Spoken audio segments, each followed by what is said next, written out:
آج کا یہ جو قرآن شریف کا خلاصہ ہے، اس میں ایمان محکم کا بہت بڑا بیان موجود ہے، یعنی کہ جو صاحبان ایمان حضرات ہوتے ہیں وہ عددی برتری کو نہیں دیکھا کرتے، اس کو شمار میں خاطر میں نہیں لایا کرتے۔ ان کے پاس ایمانی برتری، روحانی برتری، توکل اللہ کی دولت اگر موجود ہو تو وہ کم تعداد میں ہونے کے باوجود بھی کسی بھی قوم کو شکست دے سکتے ہیں۔ اب اس میں ایک اللہ پاک نے ایک ایمان افروز واقعے کا بیان فرمایا، اور یہ بڑا دلچسپ واقعہ ہے جنگ کے اعتبار سے۔ پیچھے ہم نے پڑھا تھا کہ تابوت کا ایک نزول ہوا ان کے پاس، جس تابوت کے اندر بہت ساری برکتوں والی چیزیں تھیں۔ حضرت موسیٰ علیہ الصلوۃ والتسلیم کا عصا مبارکہ تھا، اور اس لکڑی کے تابوت کے اندر حضرت ہارون علیہ الصلوۃ والتسلیم کا عصا مبارکہ تھا، آپ کا امامہ شریف تھا۔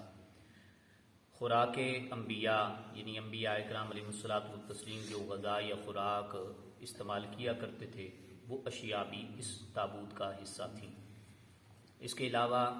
اس میں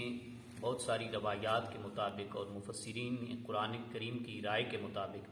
اس میں بہت سارے اللہ کے برگزیدہ نبیوں کی تصاویر بھی تھیں۔ تو ان تصاویر کے بارے میں یہ ہے کہ یہ تصاویر آج کل کی جس طرح ہم بناتے ہیں تصاویر، یا انسان ہی انسان کی تصاویر بناتا ہے، یہ ان چیزوں سے پاک تھے۔ یہ اللہ تعالیٰ کی بنائی جانے والی یہ تصاویر تھیں، اور اللہ تعالیٰ کے برگزیدہ انبیاء کی یہ تصاویر تابوت کے اندر موجود ہوا کرتی تھیں۔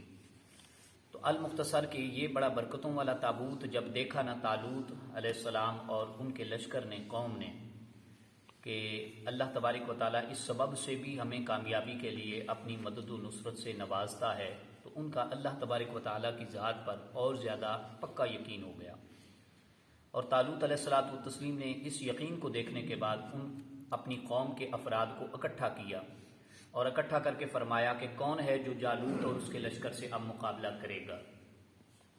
تو تقریباً آپ نے جو لشکر تیار کیا جنگ کے لیے، جالوت سے مقابلہ کرنے کے لیے، کیونکہ جالوت بہت داؤ پیج والا،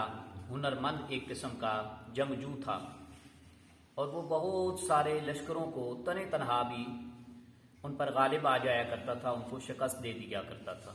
تو اس کے مقابلے میں ایک منظم دستہ تیار کرنے کی، حکمت عملی گروہ تیار کرنے کی ضرورت تھی۔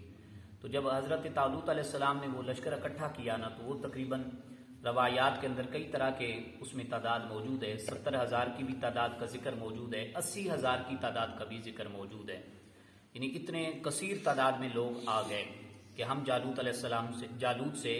آپ طالوت علیہ السلام کا ساتھ دے کر ہم لڑائی لڑیں گے۔ ان میں اللہ کے پیغمبر حضرت داؤد علیہ السلام بھی تشریف لائے تھے۔ داؤد علیہ السلام اس وقت بڑھاپے کی عمر میں تھے، اور داؤد علیہ السلام اس وقت بیمار تھے، اور آپ کو دائمی قسم کا مرض تھا، یعنی ایسا مرض کہ جو 2-4 دنوں میں ختم ہونے والا نہیں تھا۔ اس کے باوجود حضرت داؤد علیہ السلام نے ہمت دکھائی، اور پھر جب آپ میدان کے لیے نکلے نا، اور آپ نے حامی بھری کہ میں بھی طالوت کے لشکر کا حصہ بن کر جالوت سے، ظالم قوتوں سے لڑوں گا، تو اللہ تبارک و تعالیٰ نے آپ کو ایک یہ طاقت دی کہ آپ کے رستے میں 3 پتھر آئے، ان تینوں پتھروں نے اپنی اپنی داستان سنائی، اور جناب داؤد علیہ السلام اللہ کے پیغمبر سے کلام کیا، ہم کلامی کی۔ تو آپ نے تینوں پتھروں کو جو ہے وہ اپنے ساتھ لے لیا برکت کے لیے۔ اور پھر جب طالوت علیہ السلام کے لشکر میں آپ صف آرا ہوئے، شامل ہوئے، تو اللہ پاک اس کے بارے میں فرماتا ہے کہ فلما فصل طالوت بالجنود، لڑائی کے لیے یہ لشکر نکلا اپنی آبادی سے۔ فصلہ کا معنی جدا ہوا، پھر جب جدا ہوا، لمبا کا معنی جب، فا کا معنی پھر، فصلہ کا معنی جب جدا ہوا، یعنی نکلا طالوت علیہ السلام نکلے بالجنودی اپنے لشکر کے ساتھ لڑائی لڑنے کی غرض سے۔ قالا تو فرمایا طالوت علیہ السلام نے، ان اللہ مبتلیکم بنہر، بے شک اللہ تعالیٰ آزمانے والا ہے تمہیں ایک نہر کے ذریعے سے، نہر سے آزمائے گا، نہر کے ساتھ یعنی ایک نہر کے پانی کے ذریعے سے آزمائے گا۔ آزمائش کیا تھی؟ یعنی آپ خطبہ فرما کے بتا کے یہ ان کو ایڈوانس میں تربیت دے رہے تھے کہ ایسا نہ ہو کہ سارے اس سے منہ لگا کے تو پانی پینا شروع کر دو، بلکہ نہیں، پیاسا رہنے میں بھی حکمت ہے، اللہ تبارک و تعالیٰ کی طرف سے آزمائش کا سلسلہ ہوگا، اور تم نے جو ہے وہ پیٹ بھر بھر کے، جیسے ہم عام طور پر منہ کو پانی لگا کے، منہ کے ساتھ پانی کو لگا کے تو سیراب ہوتے ہیں، اپنی پیاس کی شدت کو بجھاتے ہیں، ویسا آپ نے نہیں کرنا۔ فمن شارب منہ، کیونکہ اگر ایسا کرو گے تو جو شخص پیے گا اس نہر کے پانی میں سے، یعنی اسی طریقہ کار کے ساتھ جیسے ہم عام طور پہ پیاس کو بجھاتے ہیں کہ منہ لگا کے اپنے جی بھر کے پانی پیتے ہیں، جس نے اس طرح سے پیا فلیس منی، وہ میرا نہیں، یعنی اس کا میرے ساتھ کوئی تعلق نہیں، کیونکہ ہم تو آزمائش والے ہیں، صبر والے ہیں، استقامت والے ہیں، تو اس طرح پانی نہیں پینا سیراب ہو کر۔ وَمَن لَّمْ يَطْعَمْهُ، اور جو شخص نہیں پیے گا، ہو سے مراد ہے اس نہر سے، جو شخص نہیں پیے گا اس نہر سے پانی، فَإِنَّهُ مِنِّي، پس بے شک وہی حقیقی ہمارا ہے، یعنی میرا ہے۔ إِلَّا مَنِ اغْتَرَفَ غُرْفَةً بِيَدِهِ، یعنی نہ پیے لیکن کوئی اگر اتنا پی لے کہ چلو کا اپنے ہاتھ سے بھر لینا، بھر کر پی لینا۔ اغترافہ کا معنی چلو، غرفتم بیدی، ہاتھ جتنا، یعنی یہ اس طرح، اس کو کہتے ہیں چلو، یا اس کو کہتے ہیں چلو، یا یہ اس کو کہتے ہیں چلو بھر کر پانی پینا، ایک ہاتھ سے پی لیں یا دونوں ہاتھوں سے پی لیں، تو یہ تو آدھے گلاس جتنا بھی پانی نہیں آتا اس طرح سے، تو یہ سیراب ہو کر پینا نہیں ہے۔ یعنی اگر اس طرح کوئی کر لے،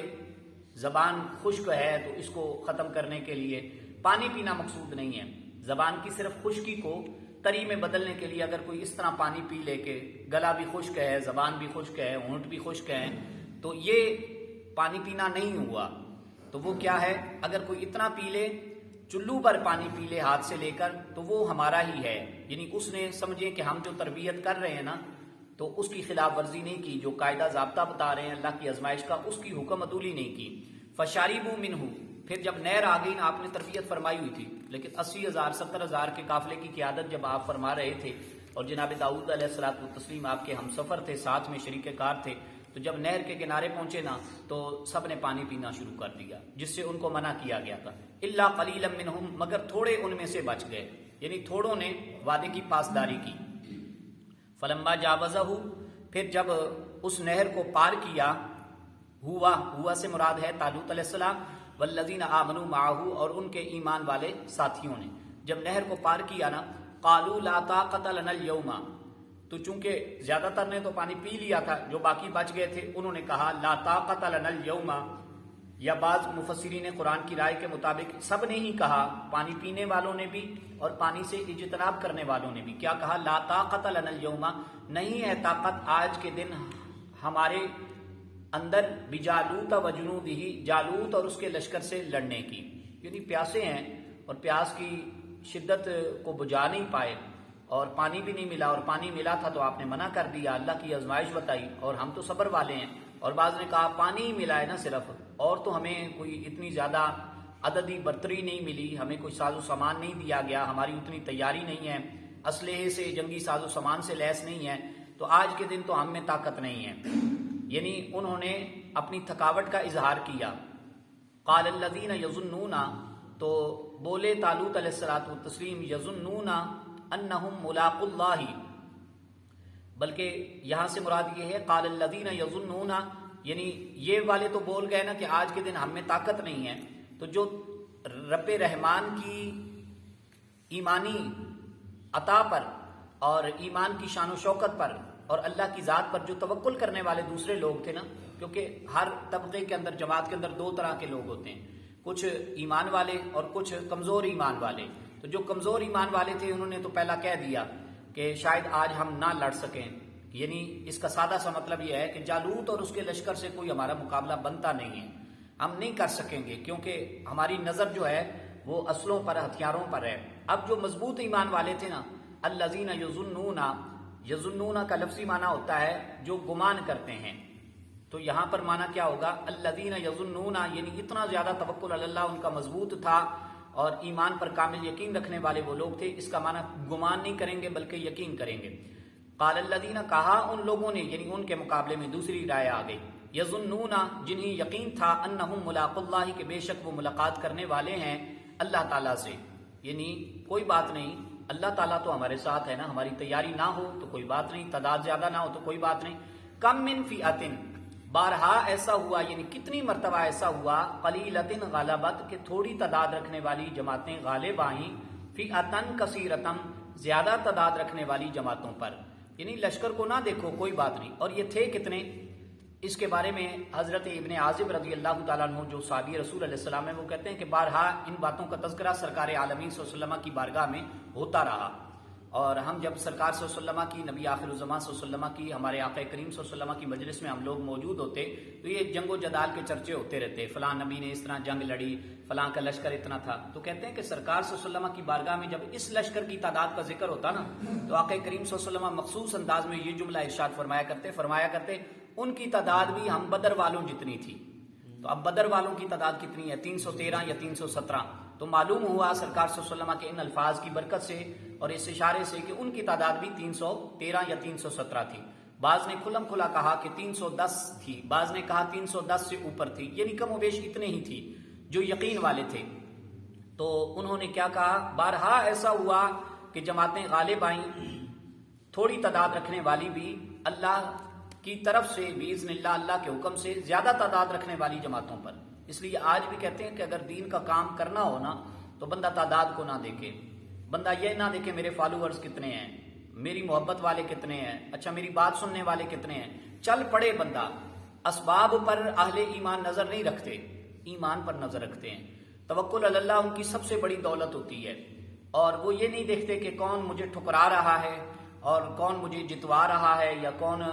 آگے بڑھانے میں کامیابی کے لیے میرے ساتھ زور لگا رہا ہے. وہ یہ سمجھتے ہیں زور اکیلا مجھے ہی لگانا پڑے گا. وہ ایک شعر ہے نا کہ اپنے ہی سہارے پہ چلا کرتا ہے کاروان زیست، دوسروں کے سہارے پہ تو جنازے چلا کرتے ہیں.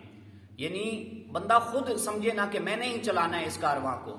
اور میرے ذمہ ہی اللہ تعالیٰ نے دین کی ڈیوٹی لگائی ہے اور میں نے ہی حق کا ساتھ دینا ہے. سارا زمانہ ادھر کا ادھر ہو جائے، بدل جائے، اگر میں حق کا ساتھی ہوں تو حق کا دفاع کرنا میرے مشن میں، میرے مقصد میں، میرے منشور میں شامل ہونا چاہیے. کوئی دیتا ہے، نمازی ساتھ دیں، محلے والے ساتھ دیں، کوئی اچھا کہے کوئی برا کہے،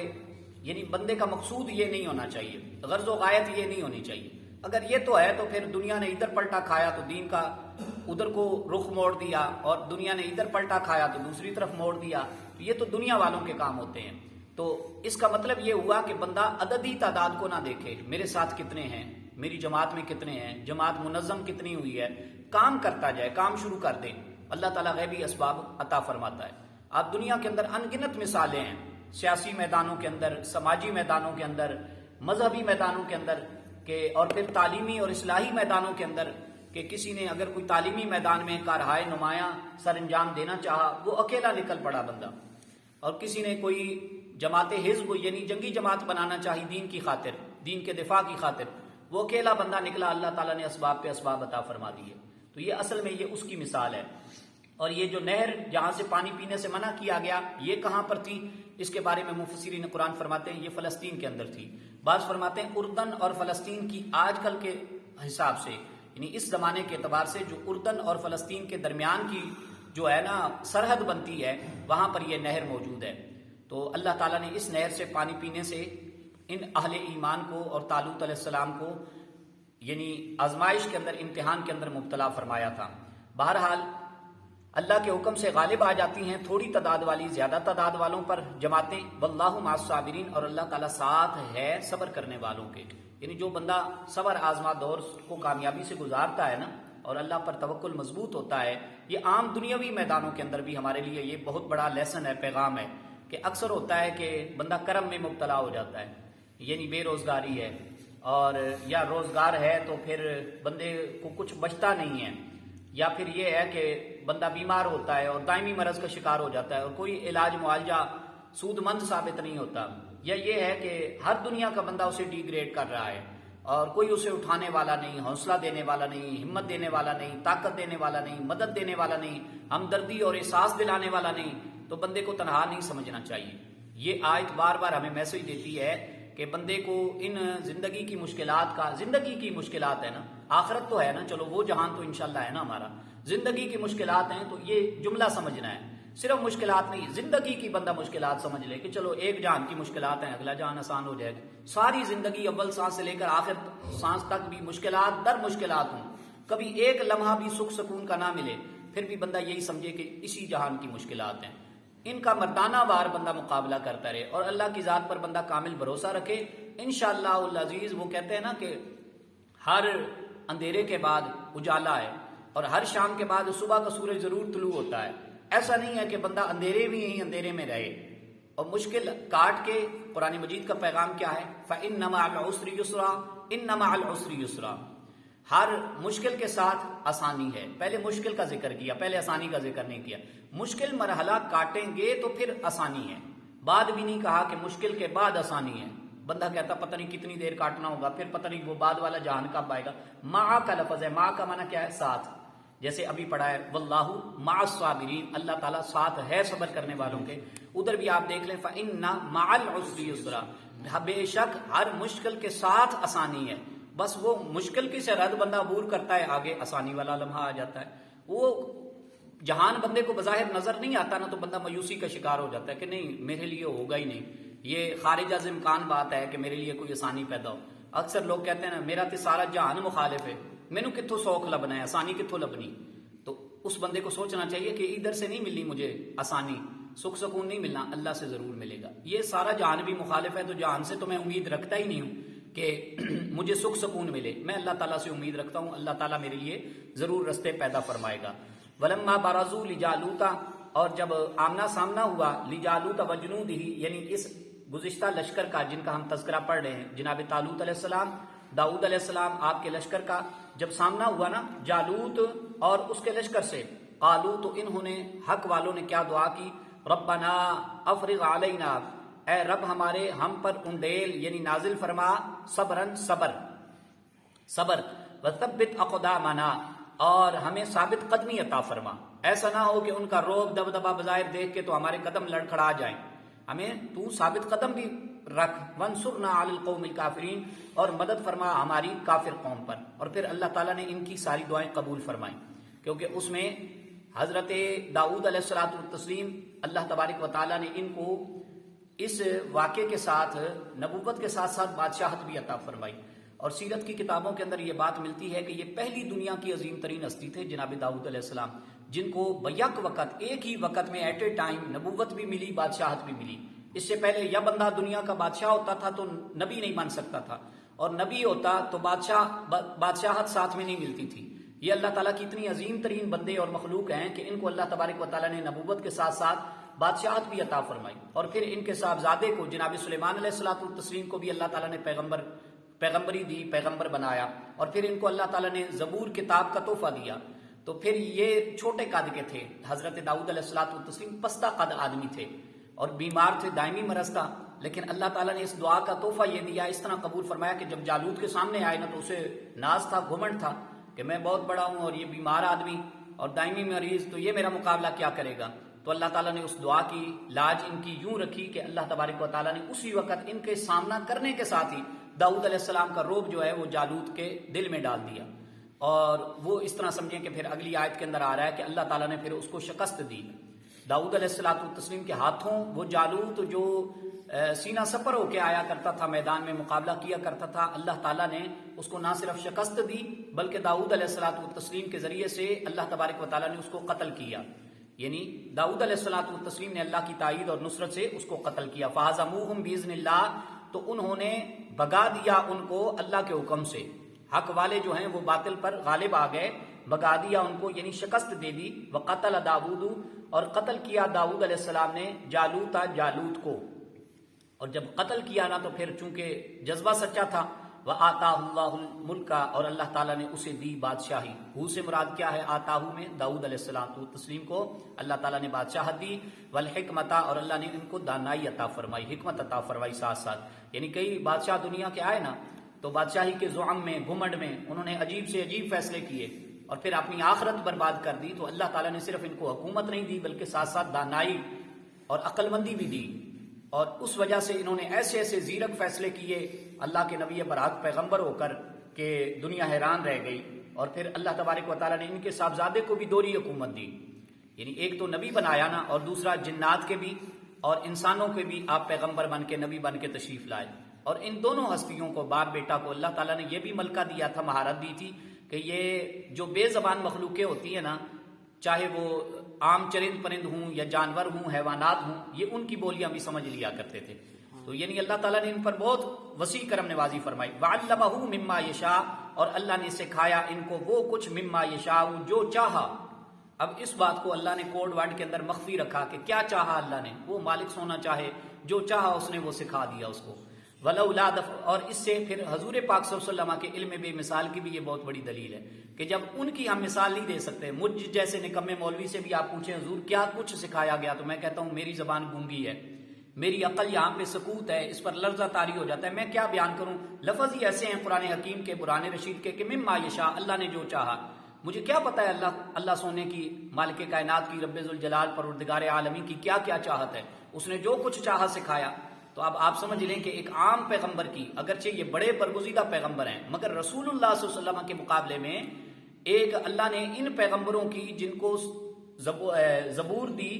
اور جن کو اللہ نے وہ شان و شوکت نہیں دی جو مصطفیٰ کریم صلی اللہ علیہ وسلم کو نبی آخر بنا کے شان و شوکت عطا فرمائی، ان کا اگر علم بے مثال ہے، اس کی مثال نہیں دی جا سکتی. تو جناب رسول کونین صلی اللہ تعالیٰ علیہ وسلم ان کا علم. اور میں حدیث شریف کے اندر پڑھ رہا تھا کہ صحابہ فرمایا کرتے تھے کہ رسول اللہ صلی اللہ تعالیٰ علیہ وسلم کے مقابلے میں، آپ کے اس جملے کو ہمیشہ ذہن نشین رکھنا ہے، آپ کو انشاءاللہ حضور پاک صلی اللہ علیہ وسلم کے علم پر کلام کرنے کی یا کسی کی گفتگو سننے کی آپ کو ضرورت ہی پیش نہیں آئے گی. فرماتے ہیں کہ حضور پاک صلی اللہ علیہ وسلم کو علم اور عقل، دو شعبوں کے اندر، علم اور عقل کے اندر اللہ تعالیٰ نے اتنا کچھ دیا کہ ساری کائنات کو، یہ جیسے ہتھیلی ہے نا، اور ہتھیلی کا درمیانی حصہ ہے، اس پر پانی اگر ٹھہرائیں یا کوئی دانہ رکھیں یا کوئی چیز بھی جمائیں تو کتنی جم سکتی ہے؟ اتنی. تو فرماتے ہیں صحابہ کرام رضوان اللہ علیہ مجمعین حدیث کے اندر کہتے ہیں کہ رسول اللہ صلی اللہ علیہ وسلم نے خود فرمایا ساری کائنات کو میرے مقابلے میں علم اور عقل کا ملکہ اللہ تعالیٰ نے اتنا دیا ہے جتنا ہتھیلی پر کوئی چیز ٹھہرتی ہے یا رائی کا دانہ، اور باقی سارے جہان کی عقل اور علم اللہ تعالیٰ نے مجھ محمد رسول اللہ صلی اللہ علیہ وسلم کو عطا فرمایا. تو آپ اس سے اندازہ لگائیں کہ اللہ اکبر کبیرہ. اس لیے کہا نا کہ ذالک الکتاب لا ریب فیہ، ہم نے ابتدا کے اندر پڑھایا کیا کہ یہ وہ کتاب ہے جس کے اندر شک و شبہ کی گنجائش نہیں. اس لیے کہ یہ کتاب وہ ہے جو انسان کی سوچ سے ماورا ہے. اس کی وجہ یہ ہے کہ یہ رسول کونین صلی اللہ علیہ وسلم کی ذات برحق پر، قلب محمدی صلی اللہ علیہ وسلم پر نازل ہوئی. اور کوئی بندہ یہ اس کو سمجھ کے یہ نہ کہے میں نے سارا قرآن پاک اول تا آخر پڑھ لیا ہے، مجھے سمجھ ہے اس میں ہے کیا معجزے والی چیز، کیا چیز ہے جس سے میری عقل عاجز آ جائے. تو اللہ تعالیٰ نے فرمایا یہ کتاب ہی ایسی ہے جس سے تیری عقل عاجز آ جائے گی، اور اسی کو کہتے ہیں جس میں عقل عاجز آ جائے اسی کو معجزہ کہتے ہیں. تو جب قرآن کا اتنا بڑا معجزہ ہے تو سرکار صلی اللہ علیہ وسلم کے علم کی شان کیا ہوگی. وَلَوْلَا دَفْعُ اللَّهِ النَّاسَ بَعْضَهُمْ بِبَعْضٍ لَفَسَدَتِ الْأَرْضُ، اور اگر اللہ تعالیٰ دور نہ فرماتا، دفع کا معنی دفع بھی کہہ سکتے ہیں جو ہم کہتے ہیں، اس کا معنی دفع دور ہی ہوتا ہے. یعنی اور اگر اللہ تعالیٰ نہ دور فرماتا لوگوں سے بعض کو بعض سے، یعنی اچھے لوگوں سے برے لوگوں کے شر کو اللہ دور نہ فرماتا، ان کو اچھے لوگوں کے ہاتھوں سے، مجاہدین کے ہاتھوں سے، پیغمبروں کے ہاتھوں سے اللہ ان کو قتل نہ کرواتا، تو لفسدت الارض، یہ ضرور بھی ضرور کرتے زمین میں فساد پیدا. فسادی لوگ تھے، یہ فساد برپا کرتے رہتے. ولیکن اللہ، اور لیکن اللہ تعالیٰ ذو فضل علی العالمین، نہایت ہی فضل فرمانے والا ہے. یاد رکھیں کہ جب زو آ جاتا ہے نا عربی کے اندر، ایک ہوتا ہے نا اللہ سمپل کہہ دیتے ہیں اللہ تعالیٰ فضل فرمانے والا، یہ نہیں کہنا. اللہ تعالیٰ نہایت ہی فضل فرمانے والا ہے، بڑا ہی فضل فرمانے والا ہے. گہرائی تک جانا ہے معنی کے اندر، یہ زو کا خاصیت ہوتی ہے، اس کی کوالٹی ہوتی ہے. ذو فضل علی العالمین، نہایت ہی فضل فرمانے والا ہے جہان والوں پر. تلک آیات اللہ نتلوہا، یہ اللہ تعالیٰ کی آیات ہیں، ہم پڑھتے ہیں اے حبیب صلی اللہ علیہ وسلم آپ کی ذات پر، بالحق، ٹھیک حق کے ساتھ پڑھتے ہیں. اب یہاں پہ بھی آمنہ کے لال صلی اللہ علیہ وسلم کی شان جداگانہ نظر آ رہی ہے کہ آیات تو سارے زمانے پر پڑھی جاتی ہیں، لیکن اللہ پاک نے جس ہستی کو مخاطب کیا وہ علیکہ میں رسول کونین صلی اللہ علیہ وسلم کو صرف مخاطب کیا. یہ آیات ہیں اللہ کی، ہم پڑھتے ہیں علیکہ اے حبیب صلی اللہ علیہ وسلم آپ کی ذات پر، بالحق، سچ یعنی ٹھیک حق کے ساتھ. وَإِنَّكَ لَمِنَ الْمُرْسَلِينَ، اور بے شک آپ ہی اللہ کے سچے رسولوں میں سے ہیں. سچے یہاں گرامر کا عربی کا ترجمہ نہیں ہے، لفظی ترجمہ، لیکن معنی کو سمجھنے کے لیے، اور آپ ہی بے شک سچے رسولوں میں سے ہیں. یہ ہمارے لیے خوش بختی ہے کہ جب 11 اور 12 ربیع الاول شریف کی درمیانی رات تھی نا، اس رات کو ہم نے پہلے پارے کو مکمل کیا، اور آج اتفاق ہے کہ یعنی پچھلا سال 2020 رخصت ہو رہا ہے، ہمارا آخری سبق ہے، اور 2021 کی آمد ہونے والی ہے۔ تو اس پہلو کی نظر سے ہمیں یہ بھی اللہ تبارک و تعالیٰ کی بارگاہ سے ان تحفوں کو یاد رکھنا چاہیے کہ آج اتفاق کی بات ہے کہ ہماری حاضریاں ہوئیں یا غیر حاضریاں ہوئیں، اور آج ہمارا سبق ختم ہو رہا ہے، تو دوسرا پارہ مکمل ہو رہا ہے، تو ان یادگار گھڑیوں کے اندر ختم ہو رہا ہے۔ تو دعا کرتے ہیں اس کی برکت سے کہ اللہ تعالیٰ سب کے لیے آنے والا سال بھی خیر و برکت کا سبب بنائے۔ آمین۔ اللہم صلی وسلم علی النبی الطاہر۔ ربنا آتنا فی الدنیا حسنۃ وفی الآخرۃ حسنۃ وقنا عذاب النار وقنا عذاب القبر وقنا عذاب الحشر وقنا عذاب القرد وقنا عذاب المرد وقنا حساب المیزان۔ الہ العالمین قرآن و سنت کی برکتوں سے مالا مال فرما، صحیح معنوں میں احقاق حق کی اور ابطال باطل کی توفیق عطا فرما، پیغام قرآن و سنت کو عام کرنے کا صحیح جذبہ ایمانی عطا فرما، نور سنت سے ہمارے سینوں کو جلا عطا فرما، ہماری غلطیاں کوتاہیاں معاف فرما، اپنے فضل سے ہمیں غنی فرما، محتاجوں کی محتاجیت دور فرما، امت کی مشکلات دکھ درد دور فرما، مصائب و آلام سے رہائی عطا فرما، آفات و بلیات کا اپنے فضل سے خاتمہ ممکن فرما، ہماری بیماریاں پریشانیاں دور فرما، رزق کی محتاجیاں دور فرما، تنگ دستوں کی تنگ دستیاں دور فرما، فاقہ کشوں کو فاقہ کشی سے رہائی عطا فرما، غربت اور تنگ دستی اور افلاس کا شکار مسلمانوں کی حالت اظہار پہ مالک اپنا خصوصی رحم و کرم نازل فرما۔ اس رخصت ہونے والے 2020 کے سال کے اندر بہت ساری علمی، بہت ساری ادبی، بہت ساری مذہبی، بہت ساری سیاسی سماجی شخصیات ہم سے جدا ہوئیں۔ یا الہی جو بھی تیرے نیک بندے تھے، یا الہی ان کی نیکیوں کو شرف قبولیت عطا فرما، یا الہی جو گناہ گار ہستیاں تھے ان کے گناہ معاف فرما دے، الہی ان کی بخشش فرما دے، گناہ گار افراد کو برزخی زندگی کی آسانیاں مہیا فرما دے،